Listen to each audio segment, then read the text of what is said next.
Okay, so this is going to be my review of my good friend Jason Voorhees' 2011's fan fiction, the new Iacon Chronicles, Darkness Rising. Now, for those who don't know, me and Jason have been working on this this Transformers.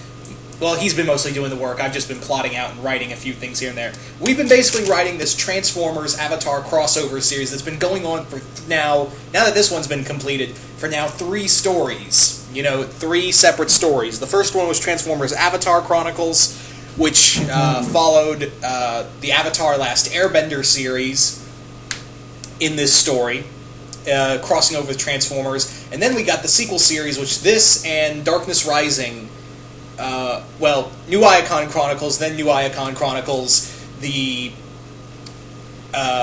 Darkness Rising are based in Legend of Korra, but with Transformers elements. The story is that in this one, Rodimus in the last book became Prime after Optimus's death at the hands of not Galvatron, but Zarek from Transformers Headmasters. Yes, he got Optimus was killed by Zarek. But I digress. I've been saying that a lot in these videos. I've just now realized that. But in here, this follows the same plot line as Legend of Korra Book 2, Spirits. And in here, this follows the tale of Korra and Rodimus, who's only been Prime for 6 months, and he's still unsure if he's still good at being a Prime. And while this is going on, spirits are showing up. But not just any spirits. There are also not only dark spirits going on, but also spirits of past dead Autobots and Decepticons arising.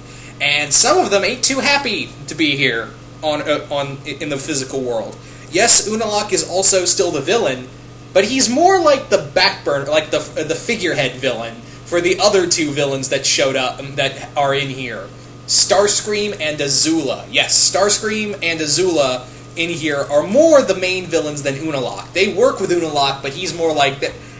They all think they're on the same. Unalaq thinks they're all on the same ground, but really, when really, it's more like Azula and Starscream are manipulating them. For those who don't know, in Transformers Chronicles, May killed Azula in the final battle during Sozin's Comet.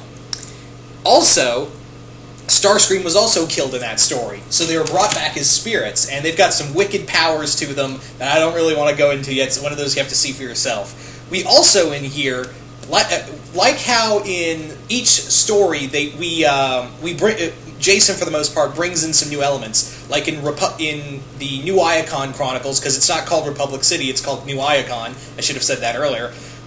In that story, it's the headmasters that are brought in, because obviously Zarek's the main villain. We also have Cerebros and the other and the Autobot headmasters.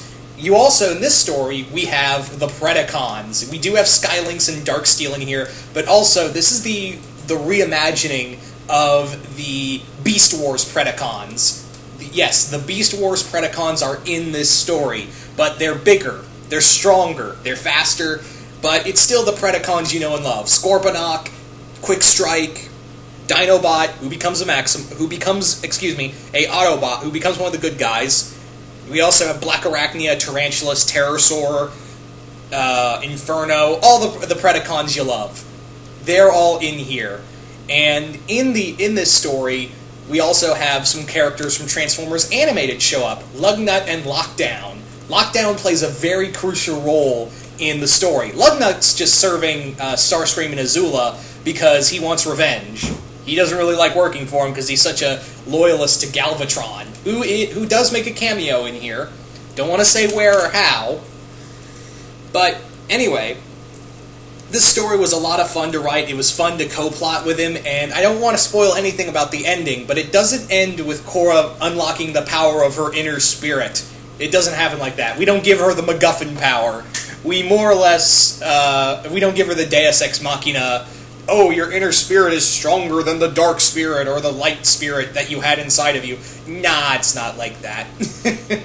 Korra actually is proactive. Rather than the universe giving her that, we decided, you know what, Korra needs to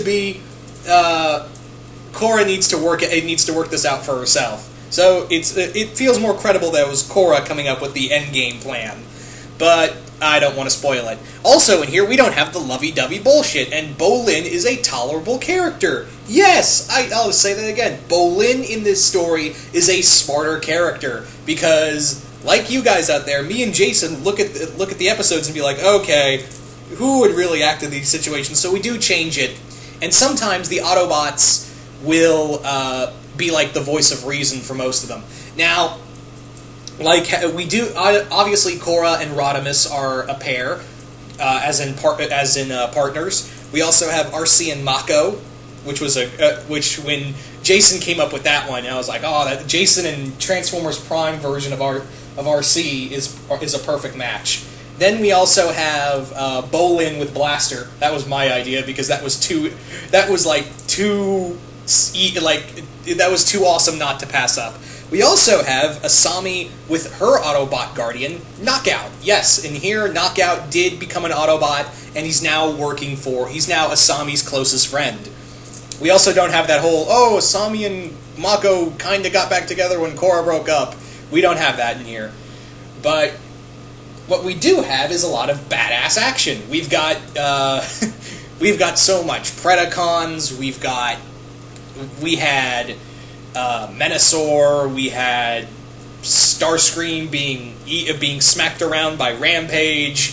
All this crazy stuff in here, and it was so much fun to help write. But I can't take the credit all by myself. I only did about 20% of the work. The rest of it was all Jason. He came up with the majority of the ideas. He ran with them. I just helped plan out a lot of stuff and came up with a few ideas that we morphed around a bit. But it was something very good to help. It felt very good to help on with this project because when he first came to me, when we first talked about this in Transformers Chronicles, it was like, yeah, this was a lot of fun to do.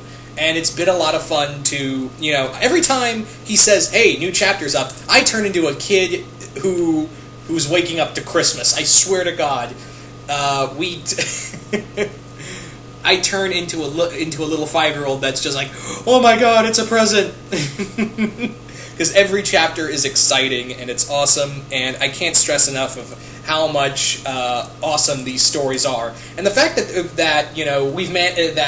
Jason, for the most part, has been very consistent and not being like, well, I don't want to do this no more. But now we have a consistent plot line going on. Well, Jason has a consistent plot line that I'm helping him with. We have a consistent plot line and something for book 3, even though it's been very good for the most part, something big is going to happen with book 3. This is going to be some very high stakes kind of moments. You're going to see a lot of some characters are going to die. Some characters did die in here. A lot of characters. There are some character deaths in here on both the Transformer side and the Legend of Korra side. I'm not going to spoil who dies. But there are some major character deaths, and I can guarantee you that there's going to be some major deaths in there. But for book 3, there's going to be some stuff in here that is going to be really fun to do. We're going to the Queen is going to have some help from someone you don't want to mess with, someone that's been gone for a while. I'll say that much.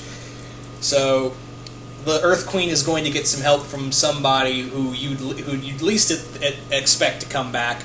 We also have Zahir and his group working for someone completely awful on the Transformer side. Not Megatron, think worse. Not you, and yeah, just think on how worse. Next up, among the other things that we're adding on, are that we are going to have the whole Airbenders come back kind of thing. But also we're going to do a lot more with Zahir's group. That we even though the series hasn't ended yet, we've already come up with a lot of ideas. It all depends on how the series ends. That it may or it may not change. We're also bringing back Tano. Yes, Tano is coming back from book 1, the douchebag who got his bending taken away. But this time around, he's going to come back as he's going to be one of the people brought back as an airbender. Yeah, losing his water bending and now getting airbending. Yep. And he's also going to have an Autobot companion. I don't want to spoil who that is, but I will say he's from G1. He's from the G1 continuity. We also have in here. In this story.